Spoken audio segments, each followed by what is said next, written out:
Good morning छात्रों। आज हम छठा पाठ देखने वाले हैं। पाठ का नाम है पृथ्वी से अग्नि तक और पाठ की जो लेखक है वो है एपीजे अब्दुल कलाम। उनका जन्म हुआ है 15 अक्टूबर 1931 रामेश्वरम तमिलनाडु में। मृत्यु हुआ है उनका 27 जुलाई 2015। रचनाएं हैं उनकी अग्नि की उड़ान, छुआ आसमान आदि। परिचय दिया है। डॉक्टर अब्दुल कलाम जी ने राष्ट्रपति पद को विभूषित किया। अनमोल योगदान के लिए आपको भारत रत्न सम्मान प्राप्त हुआ है। प्रस्तुत आत्मकथा अंश में लेखक ने अग्नि के प्रक्षेपण में आने वाली कठिनाइयों, वैज्ञानिकों के अथक परिश्रम को बताया है। तो आइए पाठ पढ़ते हैं। छठा, पृथ्वी से अग्नि तक।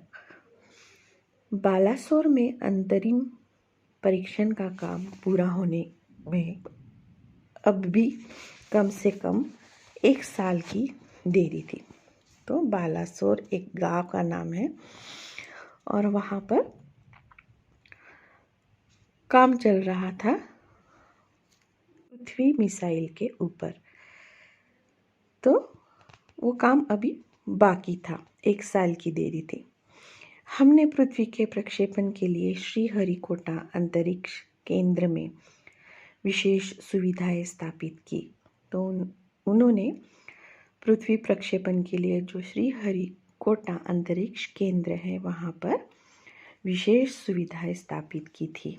उनमें से एक लॉन्च पैड, ब्लॉक हाउस, नियंत्रण उपकरण तथा चलित दूरमिति केंद्र शामिल थे।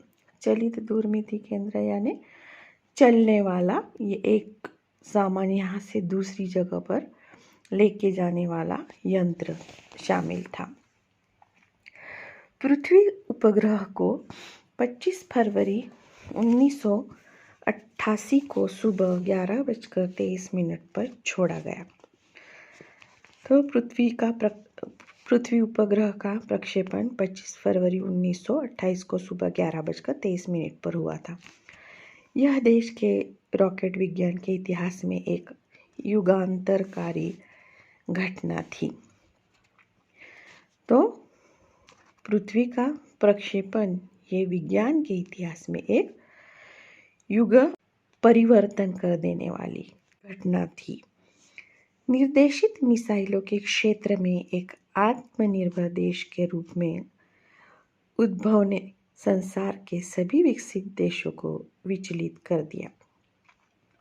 तो इस मिसाइल ने एक आत्मनिर्भर देश के रूप में भारत को संसार के सामने प्रस्तुत किया, क्योंकि इसके प्रक्षेपण से जो विकसित देश है वो विचलित हो गए थे। सामर्थ्यशील नागरिक, अंतरिक्ष उद्योग और व्यवहार्य मिसाइल आधारित सुरक्षा प्रणालियों ने भारत को चुनिंदा राष्ट्रों के समूह में पहुंचा दिया था। तो सामर्थ्यशील नागरिक, अंतरिक्ष उद्योग और व्यवहार्य मिसाइल, इन सब चीज़ों ने भारत को चुनिंदा राष्ट्रों के समूह में पहुंचा दिया था। यानी कुछ चुनिंदा राष्ट्र थे जो इसमें पारंगत थे या सामने आ रहे थे, उसमें भारत का नाम आने लगा था। लेकिन क्या एक पृथ्वी ही पर्याप्त होगा? तो लेखक पूछते हैं यहाँ पर कि क्या एक पृथ्वी ही पर्याप्त होगा? पृथ्वी उपग्रह अंतरिक्ष में छोड़ देने से सब हो गया क्या? क्या 4-5 मिसाइल प्रणालियों का स्वदेशी विकास हमें पर्याप्त रूप से ताकतवर बना पाएगा? तो लेखक पूछते हैं कि 4-5 मिसाइल की प्रणाली हमें पर्याप्त रूप से ताकतवर बना पाएगी। उसी समय अग्नि को एक टेक्नोलॉजी प्रदर्शन परियोजना के रूप में विकसित किया जा रहा था। तो उसके बाद अग्नि एक मिसाइल है, इसको भी टेक्नोलॉजी प्रदर्शन यानी तांत्रिक प्रदर्शन परियोजना के रूप में विकसित किया जा रहा था। देश के भीतर उपलब्ध समस्त संसाधनों को दांव पर लगाकर यही एक उत्तर था। और हमारे देश में जो भी संसाधन उपलब्ध थे उन सबको दांव पर लगाकर उसे बनाया जा रहा था, विकसित किया जा रहा था। अग्नि टीम में 500 से अधिक वैज्ञानिक थे और इन विशाल प्रक्षेपणों में अनेक संगठनों का नेटवर्क बनाया गया था।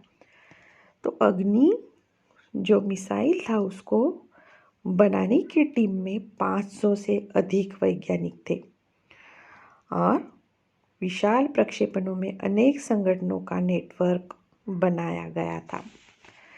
अग्नि का प्रक्षेपण 20 अप्रैल 1989 को निर्धारित किया था।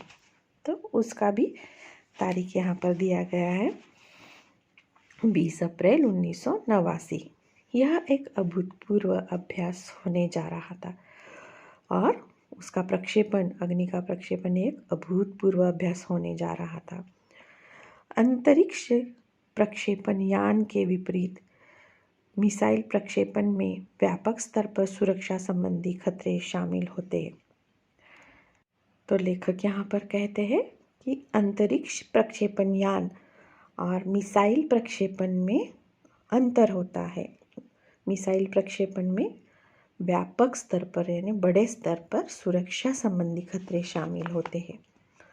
प्रक्षेपण की पूर्व तैयारी ही सारी गतिविधियां तय कार्यक्रम के अनुसार पूरी हो गई थी और जो अग्नि प्रक्षेपण का तैयारियां थी वो सब तय कार्यक्रम अनुसार पूरी हो गई थी। जिस समय हम T14वें सेकंड पर थे, कंप्यूटर ने संकेत दिया कि उपकरणों में से कोई एक ठीक से काम नहीं कर रहा है।